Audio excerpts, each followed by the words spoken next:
Hello and welcome to the 29th episode of Fresh Off the Reel. My name is Lib. My name is Multiverse Pat. Did you use that one already? I might have, and I wanted to make it a longer one, like Multiverse Pat with 10 arms, but I couldn't think of anything on the spot. We're So yeah, going to be talking about a movie we watched 2 weeks ago called yep, it's a movie we said, I believe, on the podcast, but we definitely said in person that we were gonna watch and then record immediately after, and that was 2 weeks ago. That was 2 weeks ago. Might have been 3 weeks now, actually. But we watched Doctor Strange in the Multiverse of Madness, the newest addition to the Marvel Cinematic Universe. A fun fact for all you podcast listeners: Lib has said when he finished his MCU marathon just before Phase 4 started that he was done watching these movies. He was not going to watch them anymore, especially not on release. And we are 4 movies into the Phase 4. 4 movies after he said he would stop, and he's still watching them. I skipped two. I skipped two. Which ones did you skip? You only skipped Eternals, right? I skipped Eternals and No Way Home. I watched it like 2 weeks later. Yeah, I know, but you watched it still. You watched it at Yeah, all. I watched it, but it wasn't on release. Yeah, but you watched it close enough to release. Okay, all right. For better or for worse, he is one of us now. For worse, it's for worse. I hate this franchise. Aren't you excited for Thor? I'm excited for the visuals of Thor. I don't care about the movie. I'm gonna date this podcast a little bit, but we're getting a trailer for Thor today Oh, jeez. at the sports game. We're getting a trailer. There's a sports game tonight? Yeah, and NBA, I think, basketball. We're not sports people. So The basket of balls, and Chris Hemsworth said that working on this movie is the peak of his career. So I'm very excited to see this trailer. peak of his And career. if we're to be very mediocre. If for whatever reason, because I don't know when the game is, but if the trailer is posted while we're recording, which I doubted, but if it is, maybe we'll include a little thing at the end of the episode where we live react to it. Maybe. Live reaction. But only if it happens to be released during the episode. If it's not, you're never gonna hear this, and this is filler. Yeah, this is empty promises. Well, that's what we do best here. Remember when we promised them we'd do Falcon and the Winter Soldier? Remember when we promised them we'd do Dune? And we did. We did too, dude. We barely did did happen. Dune. We'll do Dune 2. Now that's a promise that we're going to break. But anyways, let's talk cinema. So this movie was directed by Sam Raimi, the same Sam Raimi that directed the Spider-Man trilogy and the Evil Dead series. Big fan. I love Sam Raimi. You have no idea how much this guy loves Sam Raimi. I talk about him too much. It's come to the point where when he would talk about this movie, he wouldn't really talk about the movie. He'd talk about how this feels like a Sam Raimi production. I wanted to get it out of the way, like we did what we thought briefly before we get into the nitty gritty. I gave it a 3 out of 5. I gave it 3.5 out of 5. As a big Sam Raimi fan and as a casual enjoyer of the Marvel Cinematic Universe, well, a little bit disappointed by this. This was okay. Like, I liked it, but a little bit disappointed. I was also a little bit disappointed because if you look at my Letterboxd and you go on my MCU ranked, I hold the original Doctor Strange pretty high because I thought it was great. I gave it 4.5 stars. I really liked the visuals. That was the thing that sold me on it. It looks really good in this, and for this new movie, I was like, for it to top the original movie, it has to have better CG. It does have better CG, but it doesn't use it a lot. It has better CG, but a lot of it is it's more like subdued. It's more held back. Yeah. It's not as like wacky colorful as the first one. And depending on who you are, that's probably better or worse. Personally, I like this one more than the first one. I don't have the first one too high on my ranking. I think the first one is kind of all style, no substance. And I don't like Doctor Strange. I think he's very boring. I as a character, I don't really buy him. I think Benedict Cumberbatch is great, and he continues to do very well in this movie. But I think Strange as a character doesn't really do anything for me. In the first movie, he's very much Tony Stark light, and every other appearance except this movie, it's like the Avengers appearances, he's just kind of there. I don't know. He doesn't really do much for me. I think he has like a cool one-liner with like Peter in Infinity War, and generally he has like pretty funny one-liners. But besides from that, he's not really a character I enjoy watching. This movie does better though, I have to say. This movie is my favorite appearance of Doctor Strange, but that's not really saying much. Yeah, this might I think I just might be holding the original Doctor Strange too high. I should probably rewatch it. I've only seen it once when I was doing my marathon. I should probably watch it again, and I'll be like, oh yeah, this one's better. It, it's a very visually appealing movie, but I think aside from that, it kind of doesn't hold up. This movie's got style too, but it's a different kind of style. It's more of a Sam Raimi style. It's really cool. Like the visuals are really good. The backgrounds are the best part about this movie. Like later on when we see like the evil Strange, when he's in that room in the sanctum and the background is just a giant white and black vortex. That looks great. Generally, the CGI is better than it's been for a couple movies, I think. Yeah, it really has. It's pretty good. Yeah, visually, this movie is fun. It's just if you're expecting another visually like zany movie like the first one, with like a lot of stuff happening, a lot of colors and stuff, you're not gonna get that here. This one's more subdued, but it's fun.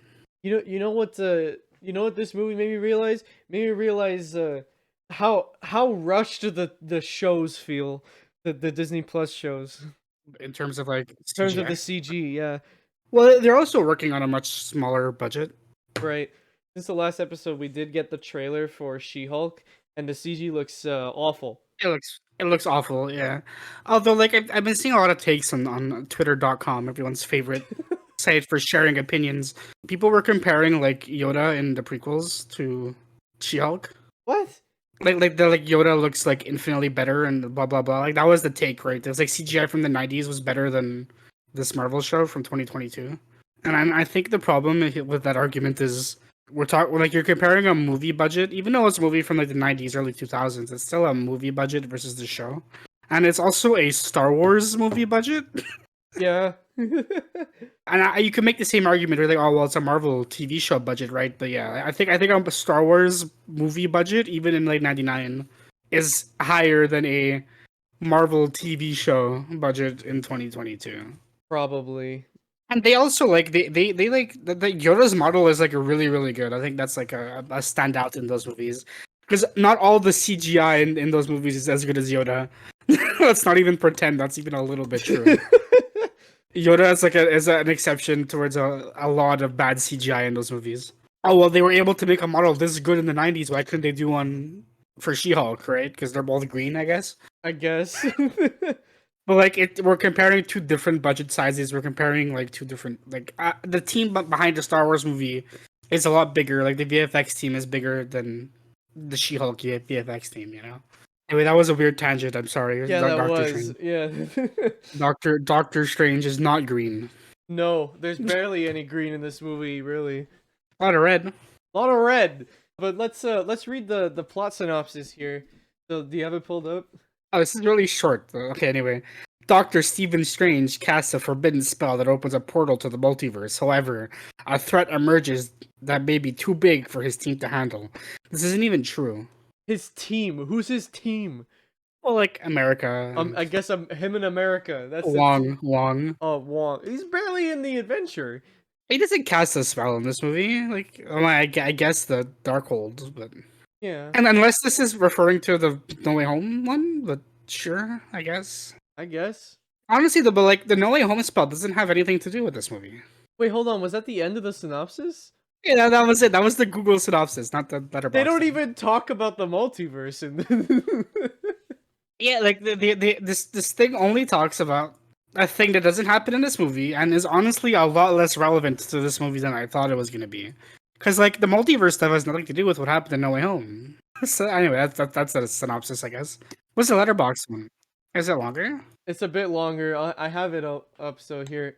Doctor Strange, with the help of mystical allies, both old and new, Traverse through the mind-bending and dangerous alternate realities of the multiverse to confront a mysterious new adversary. That's way better.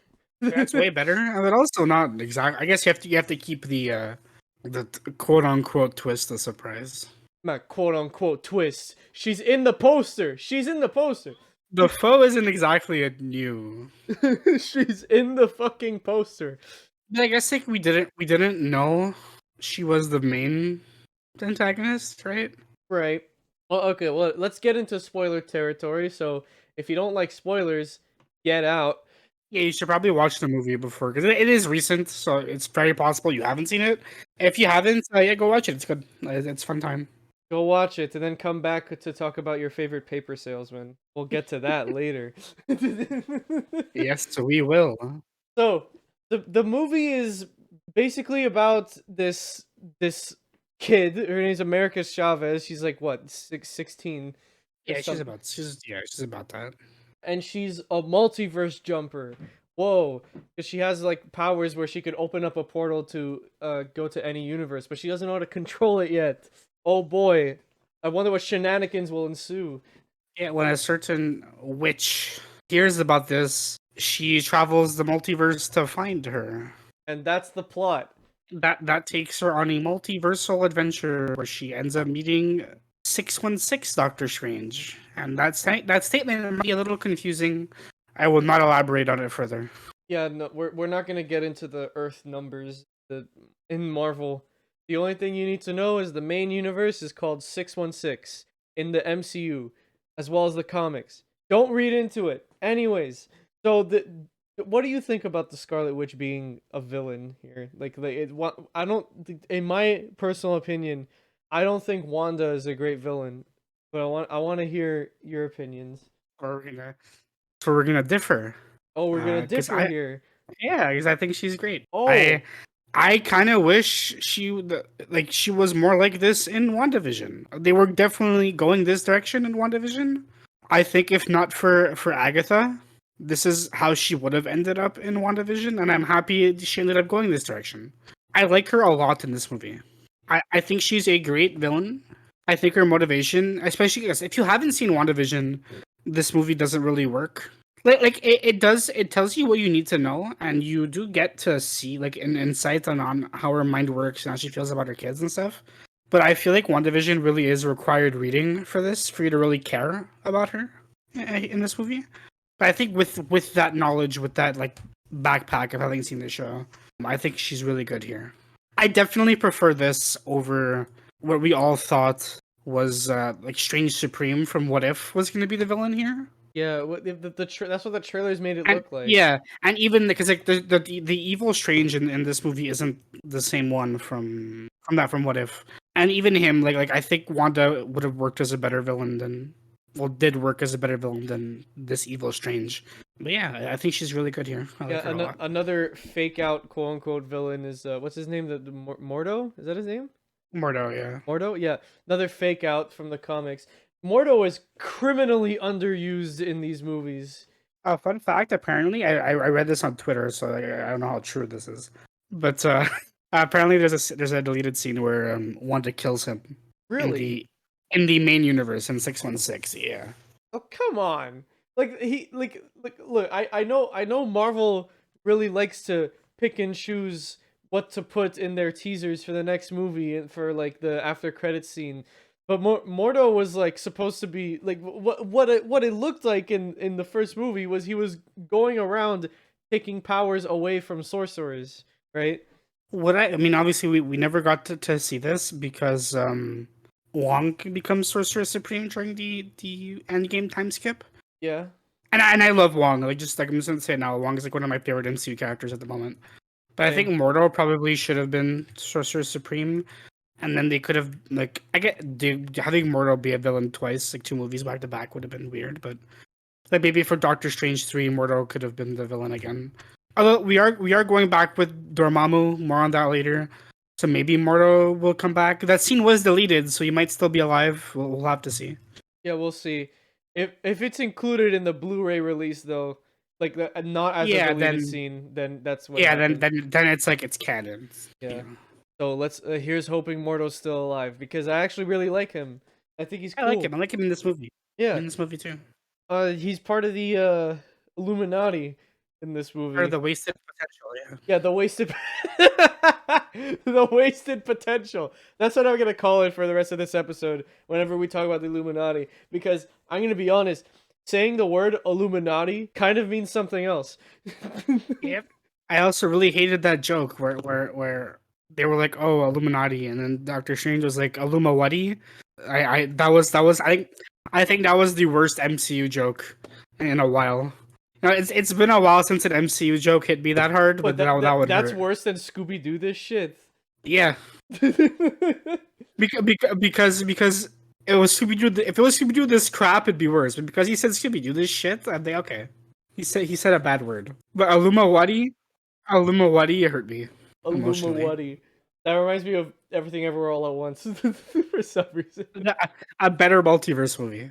A much better multiverse movie. But if you want to hear our thoughts on that, go listen to our episode on Everything Everywhere All at Once.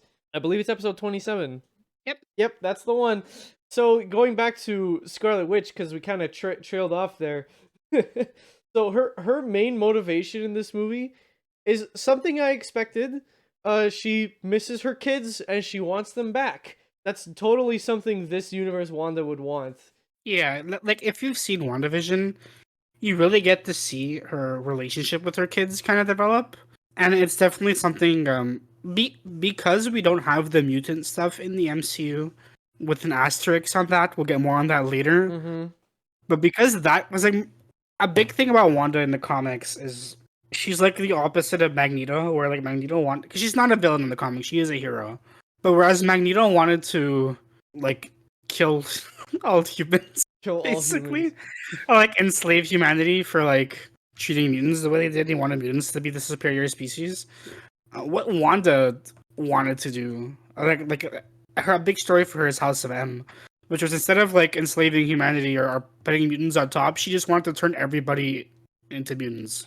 Like if everybody's a mutant, nobody is the type deal, right? Right. And because mutants aren't a thing in the MCU, and we kind of already did House of M with WandaVision, kind of.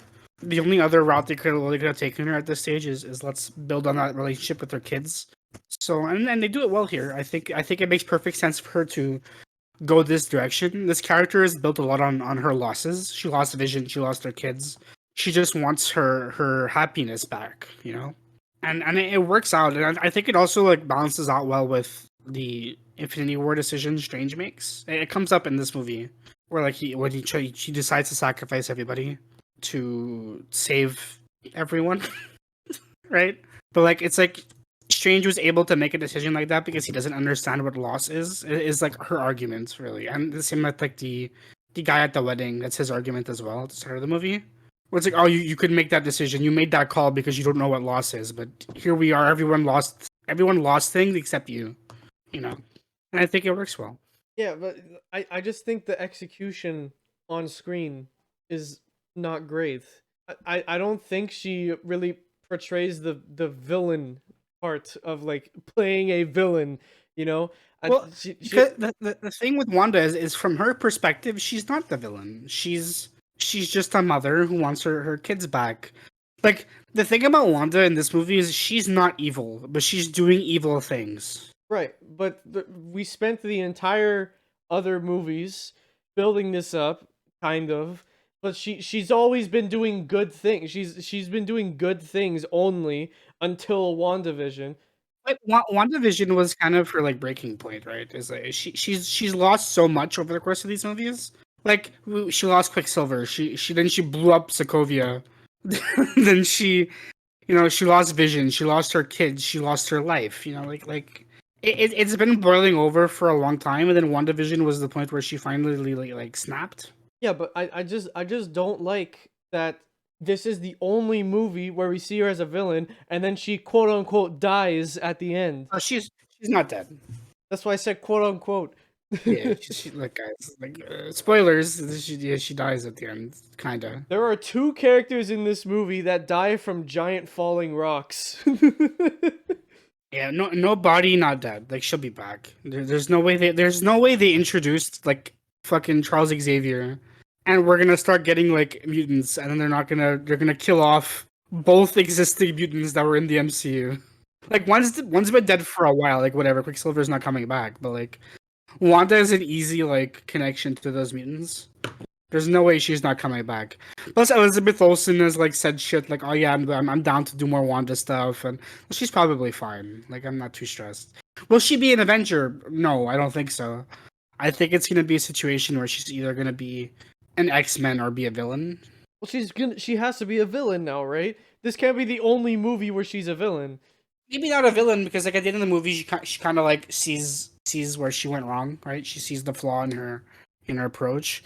So maybe like not a villain, but like she's definitely gonna be more of a I'm gonna do my own thing. I'm gonna do things my way. I'm not gonna conform to like Steve Rogers. I'm a hero speech. Blah blah blah.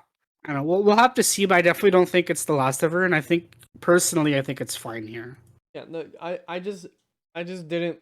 I never liked the idea of Wanda being a villain, but that's what it's always been. But let's move on. So Pat was saying like this is not the end of her. You know what movie I thought this was gonna be the end of?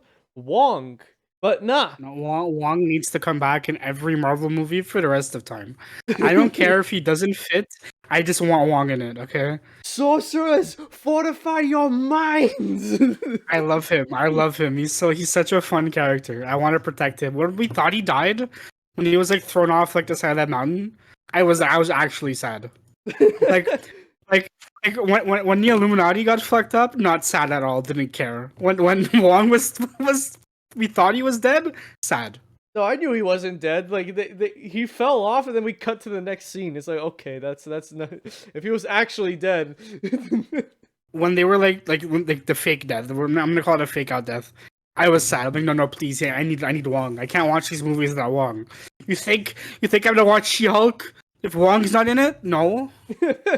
He has to be in everything now. You know, because Pat and I both thought that Wong would die here so that Doctor Strange could be the Sorcerer Supreme again. Yeah, he's still not the Sorcerer Supreme. I think he's gonna stay that way. Yeah, probably. He's like Wong's probably gonna stick as a Sorcerer Supreme until maybe his like eventual death in like Avengers 20 or something. Well, like, does it really matter if he's not the Sorcerer Supreme? Like, I guess not. Like, I thought it was a bigger deal than it actually was. Like, it really doesn't matter. It's really just a title, but the Sorcerer Supreme can read the like ancient texts. Yeah, but Strange will do it anyway, right? So like, and him and Wong are friends at the end of this movie, right? So he could just probably let him do it. yes, like I feel like it's not a bigger deal than I thought it was gonna be. And like Doctor Strange is currently dead in the comics, so I guess if they don't want him to be Sorcerer Supreme, they could do that and they could tie it in with the comics somehow. Yeah, Doctor Strange is kind of overpowered in the movies. He's kind of overpowered in general. Like he's really strong. But like imagine this now, because now if he teams up with America Chavez, who now has control of her abilities, he could just like, in any fight, theoretically in any fight, he could just use America to teleport everybody to a universe where they win the fight. That's it. It doesn't work like that. You still have to fight your villains, but yeah, I guess. You could punch a hole into a dimension that's just all lava and push them into the volcano and then leave them to die, I guess, you know. Yeah, he could do that. Well, he could already do that. These are exactly. You could already do that with like the Slinky, right? So like it's a Marvel movie. What's it called? It's called the Slinky, right? Sling. A sling, whatever. No, they call it Slinky. It's sling, isn't it? I'm checking here right now. Dude, a slinky is the fucking push it down the stairs, you know? No, I'm legit googling Doctor Strange a ring portal thing. It's called a sling. Okay, it is called a sling ring. But I could have sworn he calls it a slingy in this movie. He's like, "Did she take my slingy?" And he's like, "Yeah." I don't know. Speaking of let's get to America Chavez. She's one of the few people with the character is one of the few actors that are played by somebody who actually reads the comics. She's new. She's a brand new character for this movie for the MCU. Yeah, it's been a while since we have like a brand new character besides Eternals, who are all brand new, but we don't talk about Eternals. She's okay. She's fine. Yeah, I like her. I like her story here. I think the acting is a little dry, but I think she's okay. yeah. That was my biggest problem is that her acting seems very dry. I think she needs to grow into the character more. I'm sure we're gonna see more of her. Phase four is like phase four is the multiverse phase, is what I'm gonna call it. Even though I think we're done with multiverse stuff now. No, there has to be more. I mean maybe like when we I get feel like it's to gonna come up in Ant-Man Quantumania. oh yeah probably and then like whenever we get I think whenever we get to Fantastic Four, that's gonna be the end of the multiverse stuff at least like on a grander scale. But like once we're done the multiverse stuff, clearly the direction the MCU is going in is leading into the Young Avengers. So I'm sure we're gonna see more of America when Young Avengers happens. So she'll be given more time to grow into this role. But yeah, I think she's fine here. She was supposed to be in Spider Man. She was originally because this was supposed to come out before No Way Home, and she was planned to be in that movie. So maybe in that hypothetical multiverse dimension where No Way Home came out after this movie, she'd be better in No Way Home. But Maybe. that's not the dimension we live in. And yeah, Unfortunate. Maybe America can punch us into that dimension. maybe. Yeah, I think she's fine. I like her relationship with Strange in these movies. And I like that we get to see like Defender Strange and her before she meets like MCU Strange. And she's kind of distrusting of him at first, and she's more standoffish with him and Wong at the start. And they kind of like grow to like each other. I think it's really cute. Strange needed a kid. He needed a child to look after. Yeah, he kind of does. It kind of softens him up. I think he works best when he's a mentor, or like because he's not really a mentor to Peter, but like he's like looking after Peter, kind of, sorta. And I think it just works better. Yeah, his dynamic with America is really really good. Like they bounce off each other with their lines really well. I just don't think what's her name? Oh jeez, I can't pronounce this. I'm just gonna call her Gomez because that's her last name. I think Gomez does a pretty okay job at playing the character. The line delivery could have been redone. Yeah, delivery is not the best. I think she could have acted better, but I'm excited to see more of her in the future, assuming we are going towards Young Avengers, which they have to be, right? Like all the shows are clearly leading into Young Avengers. Like now we have America Chavez and like Peter Parker is still around. Yeah, they have to be. It's the Young Avengers and the Thunderbolts is also being prepared right now. Yeah, Thunderbolts, Young Avengers, and like there's a new Captain America. There's a Captain Marvel's out there. Speaking of Young Avengers, Miss Marvel too is coming. Yeah, So and then for Thunderbolts right now we only have one person, right? we have Yelena and U.S. agent. U.S. Agent. That's Yeah, it. that's two people. We have Yelena and U.S. agent. I think Hawkeye would join the Thunderbolts probably, but we'll see. Yeah, and then he'd have to fight Kate. Is that her name? Yeah, Kate Bishop. Yeah, Yeah. Kate Bishop. That's it. Like Kate Bishop is clearly in Young Avengers. I thought Hawkeye was gonna die at the end of the show, honestly. No, they would never. They would never. Everyone loves Hawkeye. But he's the only original Avenger that's still alive. She could have died in fucking Endgame, dude. I Instead still of think Black Widow. he should have died instead of Black Widow. Like, I think Widow should have been the one to lead the current event. Anyway, whatever. That's a separate conversation. I think that scene would have been better if Hawkeye died in it anyway. He had more to lose. at that The Black time. Widow movie should have come out before Endgame. Yes. That's it's a different conversation. All right. Oh boy. Okay, so we're in these shenanigans that ensue with going into multiple universes and stuff. We eventually end up in a universe where the what did we call it before? Illuminati. What did we call it before? The wasted potential. Where the wasted potential comes into the story. They stay alive for 10 minutes and they all die. But we're gonna talk about it because that was the most hyped part of the movie. So, for those who don't know what the Illuminati is, The wasted potential. they're a group of superheroes who like come together to make decisions about things that like the individual teams can't decide, and they're also there to take care of threats the individual teams can't take on together. And in the comics, the team consists of Doctor Strange, Tony Stark, Reed Richards, Professor Xavier, Black Bolt, and Black Panther. And that's the team, and they're really cool. It's not used too often, but it's a really big deal when they get together in the comics. Now in the MCU, half of those characters are dead now, and one of them is missing in action, being Black Panther, because we have no idea what they're gonna do with the character Yeah, we don't know yet. We should be getting a trailer information on that soon. soon. Yeah, right. That movie's coming out this year, right? Is that the next movie? No, well, Thor is the next No, I mean movie. after Thor. It's Ant-Man. It's Thor, Ant-Man, then Black Widow, I think. Then Black Panther.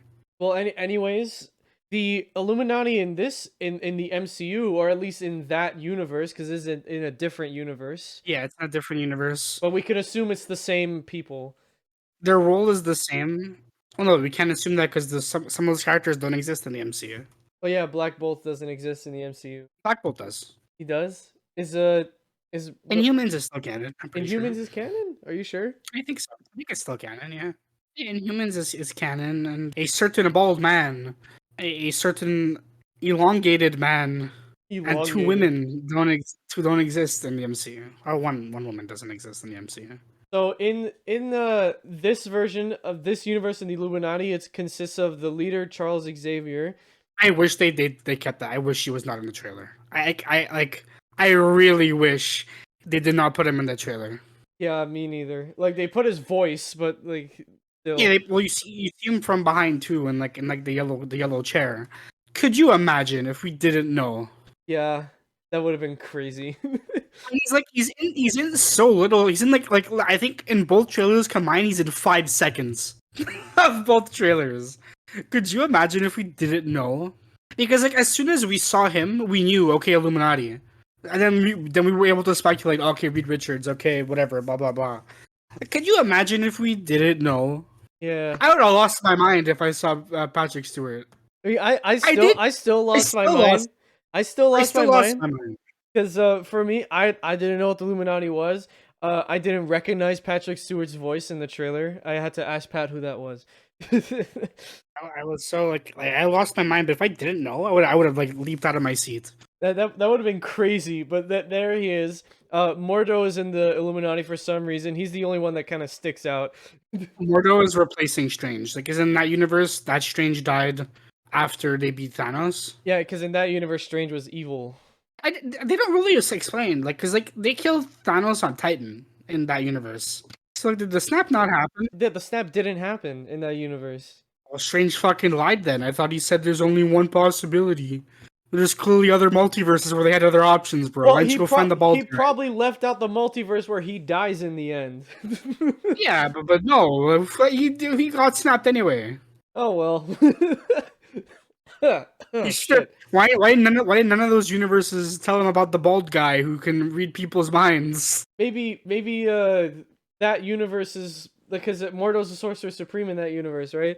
Yeah. Yeah, maybe in that universe Mordo was like blocking that universe to be like sensed or whatever. I don't know. With some kind of magic. An argument I saw was that like the him like looking through different timelines excludes the multiverse. Like no, because those How? are alternate universes. Yeah. Though he's looking through alternate universes where that specific thing happens. You know you know what?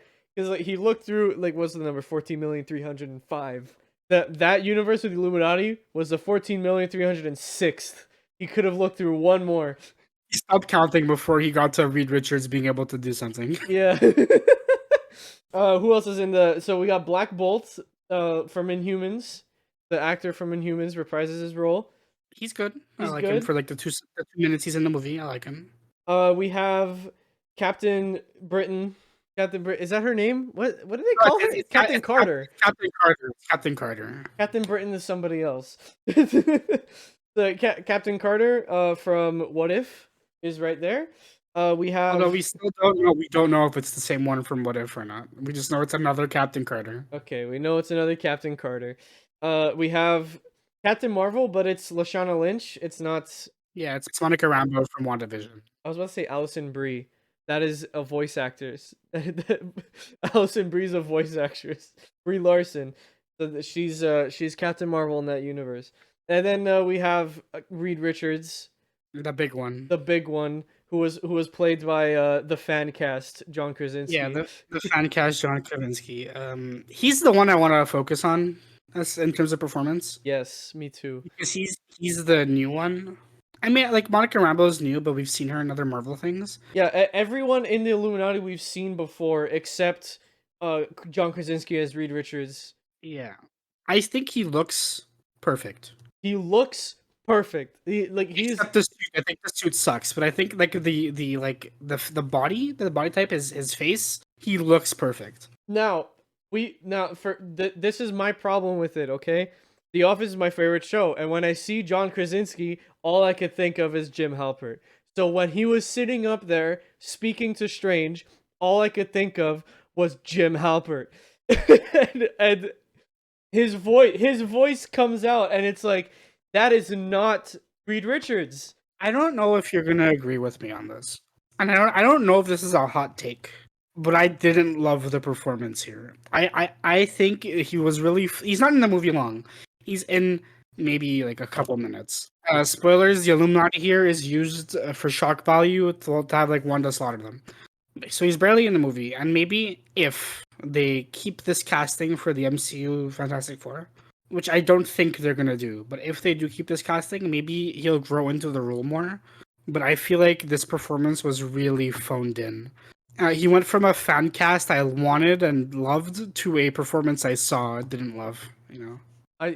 When I saw that, maybe it's because he was only in less than 5 minutes of the movie, but if I think he didn't try enough. He maybe he wasn't paid a lot. Maybe he was put in last minute and someone else was supposed to play Reed. Actually, that's someone else was supposed to play Reed. Apparently, the first person they approached to play Reed Richards was Daniel Craig. That would have been bad. I don't think I would have liked that. Yeah, I think that this is gonna sound weird, but a British person can't play Reed Richards. No, I mean, look, I think like because I think when British actors play American characters, they always tend to go with like the New Yorker accent, Yeah.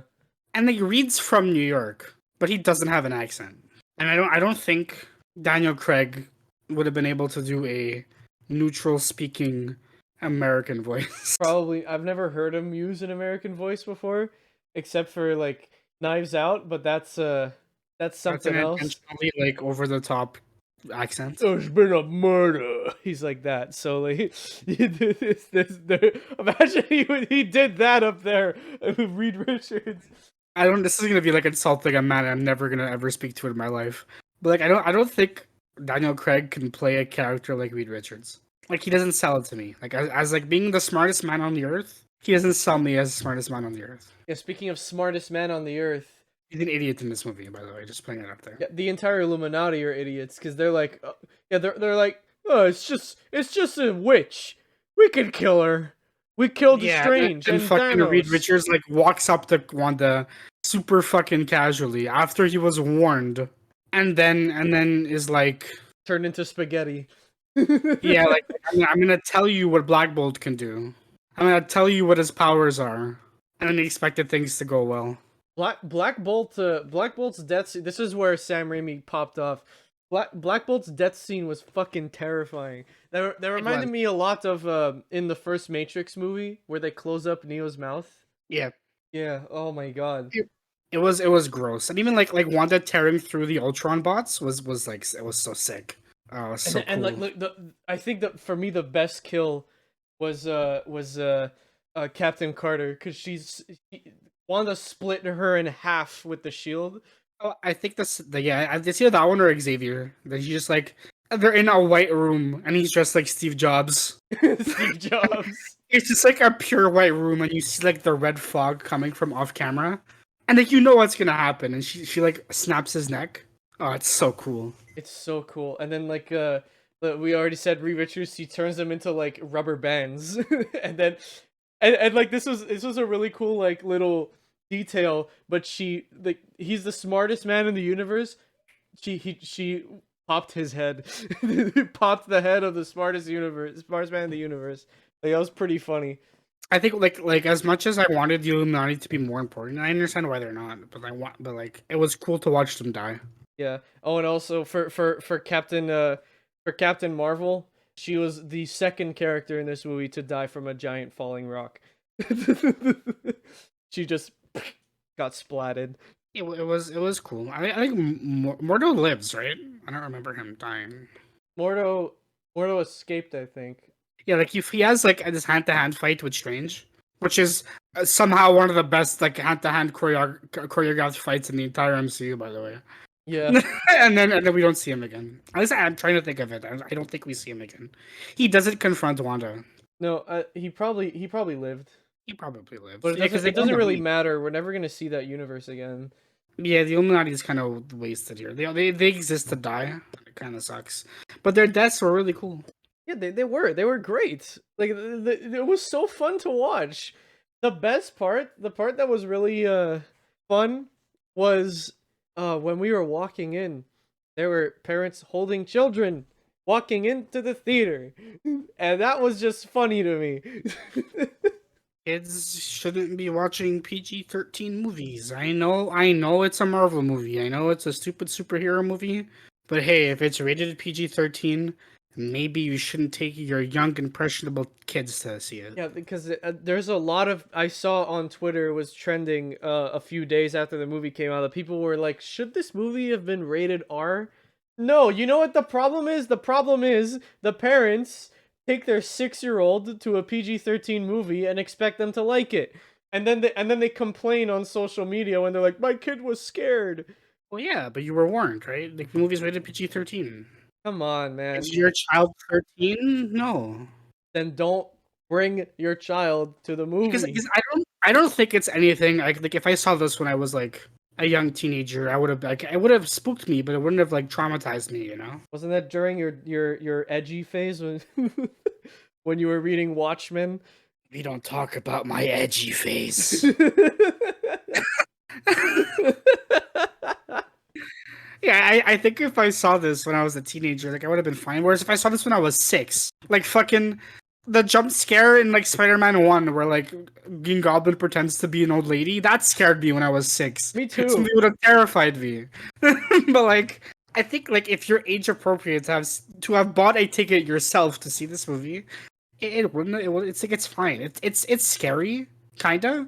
It's got like Sam Raimi-isms in it, but like it's not like rated R. Like, come on, guys. No. And like I think my favorite imagery in this movie with like the dark imagery because there's a point where Strange takes over the body of a dead Strange and he's like a zombie Strange. Another fake out from the trailer. Yeah, another fake out from the trailer and another Sam Raimi-ism because that shot is ripped straight out of fucking Evil Dead and I loved it. And like he's getting like attacked by these dark shadow skeletons. But then he like overcomes them and then he uses them as wings so he can fly. That is the coolest thing in any Marvel movie, It was and it's so never gonna sick. be topped. He literally takes over the corpse of his own self from an alternate universe. The spirits of the damned attack him, and then he takes them, folds them together to create like a winged cape that he uses to fly and attack with. It's so This is the cool. coolest thing. Marvel has peaked. Sam Raimi has done it. He made Marvel cool. For one If movie. if I saw this when I was like 15, I would have like this is the best movie I've ever seen in my life. This was so cool. And that was like the peak for the movie for me. Like I freaked out when I saw John Krasinski, but that was fucking terrifying and awesome at the same time. Like you gotta see this. I need like a statue of like a PVC statue of Zombie Strange with the souls of the damned. I need it. Can I just say that the magic overall in this movie was just like better. Yeah, it looks better. It looks better. It's used better, and it's explained better. Choose more creatively. Like I think in Doctor Strange 1, like on all of his appearances basically, all the wizards do is like the circle shit. Yeah, Like it's either like energy beams or like stuff with like the circles. And they don't do like anything interesting. But in this movie, like Strange summons like demon hands to pick up a spear. He like shoots snakes at Wanda. He creates magical music notes to throw. That Like fight scene, the like music fight scene was so good. I really yeah, liked it's it. great. Like then like the magic in this movie is just it's I wish he fought like this more. Maybe we'll see more of this. They better. Why didn't he bust this out against Thanos? His fucking demon hands just choke him to death, bro. Like where did you not see that timeline when you used your magic more effectively? I'm gonna use whips and circles. That's gonna get him. Oh boy. Maybe that's all he knew. No, but he was already strange for like 3 years. He was already not strange. He was already a sorcerer. And like this movie like takes place like 6 months after it. Like it's right after No Way Home, right? Which isn't that much long after Endgame. You should have known this shit against Thanos. You know, he learned it while he was dusted. Yeah. While he was inside the Soul Stone. he took the time to do some research. He read the Necronomicon. Oh no, that's the bad one. What's the good one? I forgot the name. The like You mean the Necronomicon? I think you mean the Darkhold. the Darkhold. What's the good one? The one that tells you, the one that gives you the exact spell you need to fight whatever you're fighting. Where was that when they were doing Infinity War? Well, Strange never didn't know what that was, so he didn't. You didn't see a timeline where he had it because he didn't know it existed. Oh yeah, he didn't know it existed because when he became Sorcerer Supreme, he didn't read the books. The Book of Vishanti or something. Like he didn't do his fucking job as Sorcerer Supreme. Yeah, Ishanti, that's it. Dude, that's what he was reading while he was dusting. I have a small nitpick though. I have a very petty and small nitpick about this movie.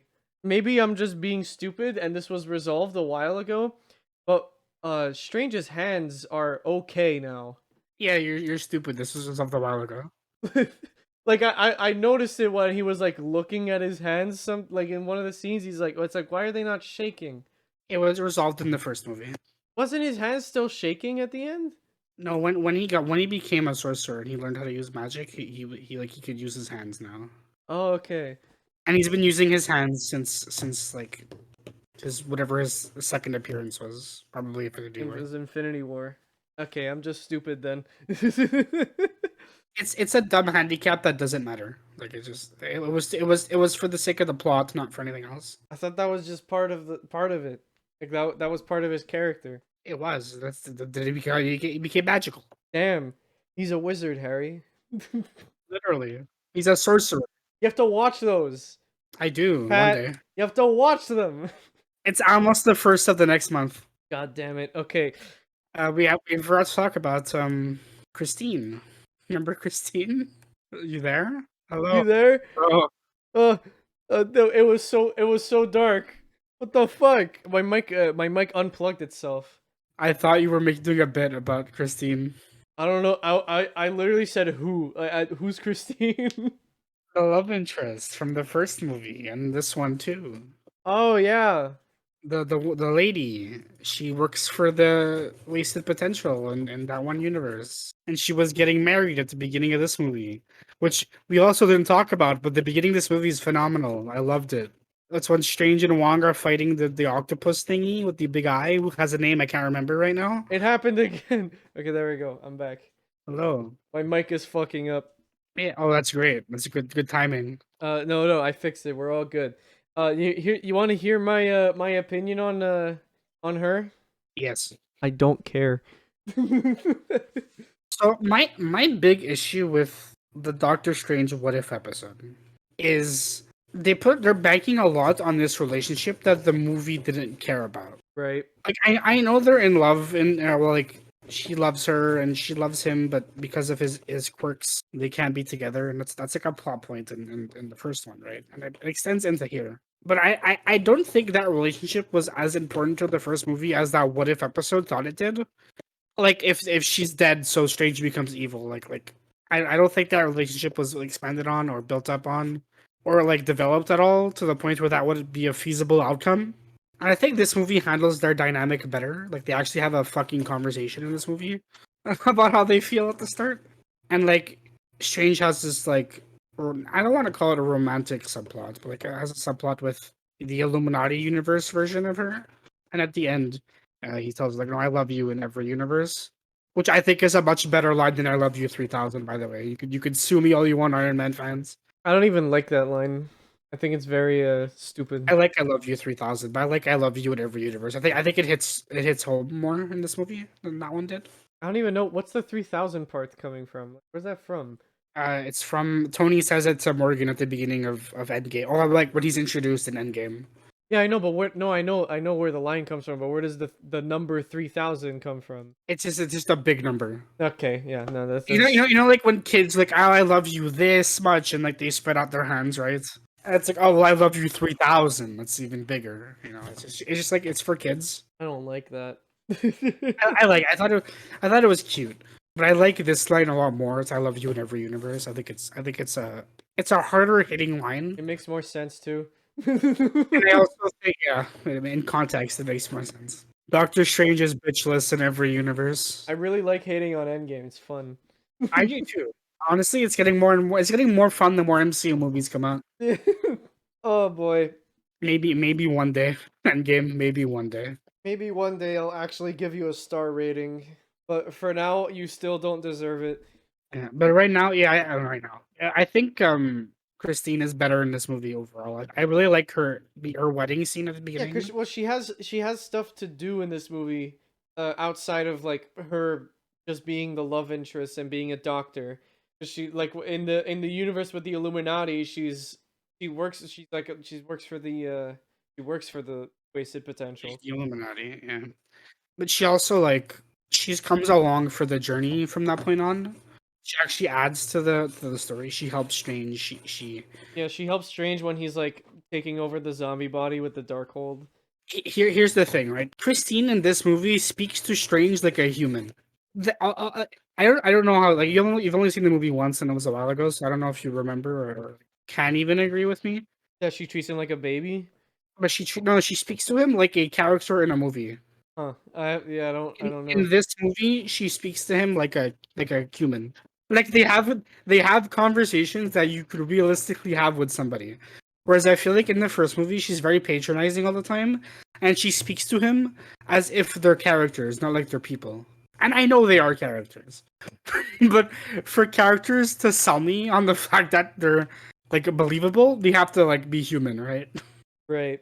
Yeah, I get what you mean. I sort of remember that. Yeah, I think yeah, she's just better here. I think it's a she's a welcome addition to this cast. Well, she is better here. Like in the first movie, she was only in the first half. Then the rest, she was kind of gone. She sure does exist.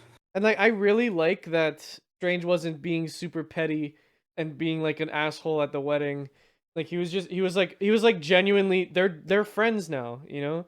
Yeah, like I thought they were gonna be, and he's clearly like not happy that they can't be together. That's like a theme in this movie. People keep asking him if he's happy. Yeah, and he's not, right? And the whole thing with this whole movie is he keeps saying he's happy, but he's not. And not being okay is okay. I said this to somebody recently. I used that in a real sentence. Yeah. I was there. Yeah, not being okay is okay, and that's like kind of something he learns as he grows as a person by the end of the movie, because he accepts the fact that like I still love her, but it's okay. I know we can't be together, but she's happy. Yeah, and at the end of this movie, he's like happy, and he like genuinely, and he's like he moved on until he gets a third eye in his forehead. And his wife from another universe question mark comes in and they go see Dormammu. Yeah, that was the after credits scene. So for now on, Doctor Strange is gonna have a third eye on his forehead because that's the consequence of reading the Darkhold and using its magic. The third eye is weird though, because in the comics the third eye is like it's not a bad thing. It's just it's like when Goku goes Super Saiyan, but for magic, right? It's just like a power boost. In this movie, it's a consequence of the Darkhold. Yeah, I know, but I think going forward, it's just going to be like he's stronger when the eye is open. Yeah, he's probably they're not gonna waste millions of dollars on CG just to put an eye on his forehead for the whole movie. Yeah. Well, at the end of the movie, like the eye opens, like it was closed. And Yeah, then it was opened. closed and then it opens up. But yeah, so this person from another universe comes in. We looked up her name after the movie came out, but I Claire. forgot It's her. Claire. Claire? Clea. Leia. Yeah. Okay. Leia. Well, she uses a dagger or something to open up a portal to Dormammu's dimension. She's like, Dormammu has come to bargain. I wish she said that. For those who don't know, she's Strange's wife in the comics, Oh, okay. and she's the current Sorcerer Supreme in the comics. Like, Strange is dead currently. So So, what do you think they're like building up here? He's going back to Dormammu. I don't know. No thoughts? No thoughts. Head empty. Head empty. I can't even make a prediction because Dormammu was in 10 minutes of the first movie and I have never read the comics. The only thing I know about Dormammu is that in the Lego game, he's human and he's just a person who is bad. And there's a point in the game where there's a level where you're inside the sanctum and he's like hiding and you have to find him. That's the extent of Dormammu that I know. So maybe they're leading to a Lego universe. Dormammu has come to bargain. Speaking of like other universes, we didn't mention this, but like just really quickly, let's just mention it because there's this one part of the movie where they just go through different dimensions super quickly. There's one where they're like paint, and that I really like that part. Yeah, that scene is really cool. Like, yeah, I like that a lot. They did the same thing in Everything Ever All at Once, and guess what? They did it better. Better multiverse movie. Go watch that movie right now. Going from that to this was like, yeah, okay, that's a better movie. Like, this was fun. Not just a better That's multiverse movie; it's a better movie. We went through cameos, but we forgot the most important cameo, the best cameo in the movie. Bruce Campbell. Oh right, yeah, Bruce Campbell's a hot dog salesman. He sells hot and steamy hot dog weenies. And he sells pizza balls. Pizza balls, yeah. And then Strange puts a spell on him where he has to punch himself. And they do like the "it's over" thing, like Ferris Bueller, except it's a joke because he's been punching himself for so long. Yeah, and like he's done punching. He's always saying, "It's over." That's just Sam Raimi's silliness. Yeah, I love it. There's so much Sam Raimi silliness in this movie. Like, and there's so much just Sam Raimi sound. I love the scene where like they're running through like the water, like the underground water hallways or whatever the fuck it's called. It's like when Wanda's chasing them, and like the really obvious jump scare happens. Yeah. I love that scene. That scene was like so Sam Raimi. Yeah, the editing is just so good. I think isn't Bruce Campbell in every Sam Raimi movie? Yep, he's in every Sam Raimi movie. Every Sam Raimi movie. I mean, in Evil Dead, he's the lead. He's good. He's great. I love Bruce Campbell. I hope he's in every movie ever. I hope he and Benedict Wong are in every movie I see for the rest of my life. I don't think Bruce Campbell's gonna be. I hope he outlives me and he's in every movie I see for the rest of my life. And another thing we kind of forgot to talk about because does the Illuminati exist in 616? We don't know. I'm gonna say no. I'm also gonna say no. I'm gonna say whenever Reed is introduced, or whenever the Fantastic Four is introduced properly in the MCU, he is gonna establish the Illuminati. Yeah, but I feel like the Fantastic Four MCU movie is gonna be an origin story because it's been like over 15 years since like we last saw their proper origin, Fanforstic, which was a fucking body horror movie. It's gonna be interesting when they're actually introduced. I'm looking forward to it. And when they do the Illuminati, if Charles Xavier is in the MCU, it's probably not gonna be Patrick Stewart because let's be honest, Patrick Stewart's getting pretty old. Like you could even tell in this movie that he was even kind of having a hard time acting. Yeah. I think if they bring James McAvoy back, I think I'd be okay with that. Yeah, James McAvoy should come back. James McAvoy and Michael Fassbender, and just bring them back, and you can just write it off as they're from a multiverse anyway. Ian McKellen has said that he wants to come back now, and he wants to work with Elizabeth Olsen, and he called himself her daddy. Okay. He could be my dad. And then for like after this movie came out, there were a lot of interviews with Sam Raimi about Spider-Man. And he said he'd be interested in doing a Spider-Man 4, but I just thought this was a funny little thing, is that he said Tom Holland is his favorite Spider-Man. I just think that's funny because he directed his Tom own. Holland is his favorite Spider-Man, and he said he wants to do another Spider-Man movie, but he'll never be able to do it with Tom Holland because Tobey Maguire would wring his neck. I think those were the exact words. It's like if I do a Spider-Man movie without Tobey Maguire, he will kill me. Like I want him to do Spider-Man 4, but I wouldn't want him to do an MCU Spider-Man like for with Tom Holland because he's more familiar with Toby. I think if he were to do an MCU movie, like it would need to be like maybe like a Craven villain would be like he'd be a cool villain for that. What's another scary thing they could do? Morbius, Uh, besides that, Venom. oh my god. What if the Venom symbiote took over Morbius? Shut up. You know they're gonna do it in the Sony Sinister Six whenever that happens. You just know. God, Tom Hardy. Oh, that's a great segue. Well, anyways, I mean we're kind of done talking about that, right? It's been an hour. Yeah, I'm basically done. Yeah, so Multiverse of Madness, the watch is worth it. Go ahead. Just remember that if you haven't seen WandaVision, you're gonna be confused. Yeah, it's required reading. You should watch that. But again, 3.5 from me. What was it from you? 3. 3. Good movie overall. Please stop. Marvel, please stop. Just please stop. Make another universe, please. On that note, they should do a Mad Max movie. They should.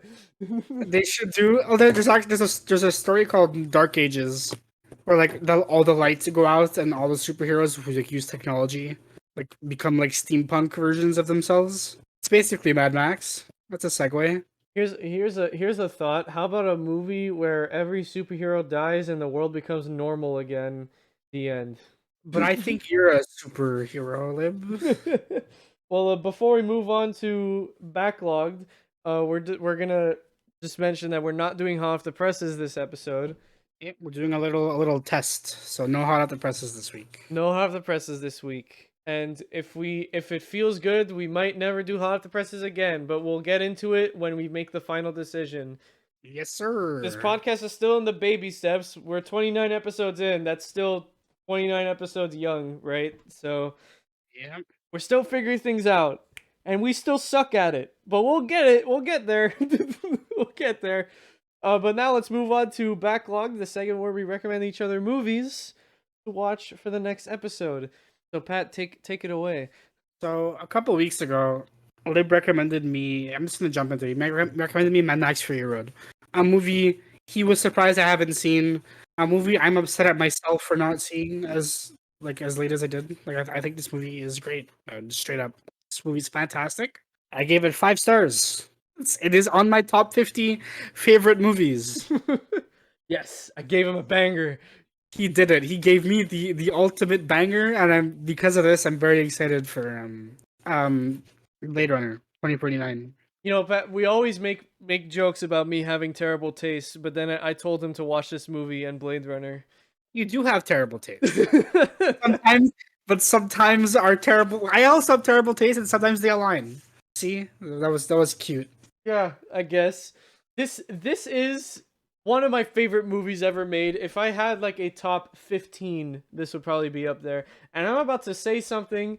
It made me really mad when I realized it. It's gonna make Pat mad too. It's gonna make him more mad than you guys might think, because this has made him mad before. So Pat, I just want you to realize and let this sink in that you will never watch this movie in an IMAX theater. Nope. That's literally. I mean, maybe on like the off chance that they'll like replay, because I've seen like Jurassic Park, the original in IMAX, right? But would they show Mad Max Fury Road again? Maybe for like an anniversary, or like did it win Best Picture? No. Because they tend to like rerun Best Picture winners and stuff. Maybe Wait, it might have. I can't remember. Well, wait, was this the same year as the La La Land Moonlight thing? Might have been. Let me look it up. Oscars 2016. Yeah, this movie came out in 2015, so it would be 2016 2016 Oscars. It would not be the same year as La La Land, because that was 2017. Yeah, and right? also This movie holds the current Oscar record for most wins. Really good. It's It's really really, good. It really. was truly a sweep. Let me look it up. It was There isn't a single performance in this movie I think is bad. Spotlight was the best picture winner for that year. I have not seen that. Mad Max Fury Road was it won everything it was nominated for except best picture, I Really believe. good movie. Really, really good movie. Deserved all the wins. Deserved Best Picture probably. Yeah, probably. This is my favorite Tom Hardy performance. Probably the performance of his career, but that has yet to be seen. Performance of his career barely says anything. I made a joke about this on my Letterboxd review, but I wrote somehow Tom Hardy looks like more of a normal member of society in this movie than he does in Venom. He looks less homeless in this movie than he does in Venom. The visuals in this movie, like when it's daytime it's all orange, when it's night it's all blue. So good. The music in this movie, the acting, the witness me. Like the chase battles is what I'll coin it as. The chase battles are great. Oh, this movie's so good. This movie is basically one huge chase battle. I wish I could have seen this back in the day. I wish I saw this in theaters. Mel Gibson's in it. I love Mel Gibson. Like this movie's so good. There's so much talent in this movie. Zoe Kravitz is in it too. She's one of the breeders. Yep. Yeah. Oh, it's such a good fucking movie, and everybody here needs to watch it. Okay, I'm if gonna you be haven't real. seen it. I don't have too much to say. Me neither. But like it's just like it's such a good time. There isn't a single thing about this movie I think is like bad. You know, it's all great. Please, if you haven't seen it, please do. You don't need to watch the other Mad Max movies to get into this one. It's kind of sort of a soft reboot. Yeah, it's a there's references to the old ones, but this is a reboot. Hey, remember last time when we were talking about how there's a new one being released? Yep. Yeah, that's happening. I'm gonna see that in IMAX. It's shit apparently coming out in it's slated to come out in 2025 because in 2024 a spin-off movie called Furiosa is coming out, which is of course based on the character Furiosa from this movie. I'm excited to see that 2024. It better be good because I don't like spin-offs normally, but we'll see. Yeah, I'm excited. But that's about it for Mad Max Fury Road. There's not a lot to talk about because I feel like there's a lot to say, but it's like I don't want to say anything because I want you to go back. I want you guys to go out and watch it. It's that good. it's that fucking good. It top 10 top 10 like fucking sound in movies. Like this is like number 1 for me. This movie has like the best sound design I've ever heard. The sound design in this is literally like high art. It's so good. That like the whole like religion in this movie is based off of the V8 engine. So every car in this movie is a V8 or higher. So it sounds like Not V8 the drink. no, not V8 the drink. Although I would like to start a religion around V8 the drink. That's my favorite drink ever. I don't like V8. I think V8 tastes like soup. You bitch. I hate you. If you go to my fridge right now, there's at least 6 cans of V8. I drink a V8 every single day right before bed. Right before I go to sleep, I drink a V8. It's a tradition. I hope you continue to enjoy your tradition. Well, I hope I enjoy the movie you're about to recommend me. I think you will. This is a movie. I know why you haven't seen it. It's really recent, but I think you should just watch it because I feel like it's a movie you just like you've put off for so long that you just like you forgot about it. Like it's not a priority anymore. Okay. I'm just gonna recommend it to you so you watch it and then we could talk about it because I wanted to talk this about you. I wanted to talk with you about this I wanted to talk this about you. on the podcast, but we didn't get a chance to because timing. Right. The whole pandemic was a thing. I might know what this is. It's Last Night in Soho. Oh. Okay. Yeah. I remember we wanted to talk about it, and then I said when it comes out on HD, I'll watch it, and then I never did. Enough time has passed where you probably just like it's not on your mind anymore. So we're gonna bring it back. Oh shit! All right, we're gonna talk about Last Night in Soho next episode. Yeah. I completely forgot this movie existed. You were right on that assumption. But with that, gonna be just about it. Sorry, this episode took 50 billion years, but Thank you guys so much for listening. Next episode, you don't want to miss it, because we'll be talking about a recently made movie that's in theaters right now that hopefully won't get delayed like what we did with fucking Doctor Strange. We're gonna say like, oh yeah, we're gonna record it right after. Let's hope. Let's hope we actually cover that next, because things can change. But because of that, we're not telling you what it is. Yep. Because You'll never know if we're lying or not. You won't know if we're lying, because if we are lying, then fuck. Even I want to know what we're recording next. But with that, thank you guys so much for taking the time to listen. If you haven't seen the other episodes and you want to stay in tune for the next few episodes, make sure to check us out on our Linktree, linktr.ee/fresh off the reel. No spaces, no capitals, all one word. On there, you will find a form that you can fill out to recommend us a movie or a TV show, and we'll watch that, and then we might make an episode about it. And we have another recommendation coming up really soon. In the next, like, maybe 4 episodes, we have another rec coming in. So keep them coming, because we're going to start pulling from that backlog, because Yes, it really sir. is a backlog at this point. And you could also, on that link tree, find our socials and links to our Letterboxd accounts, where you'll get podcast spoilers and keep up with the movies that we've been watching. I forgot to log the movie we watched last night. Oh, I did. Never mind. I did log it. We watched The Room last night again. Yep. It was fun. But with that, we will see all of you in a theater near you. Bye. Bye-bye.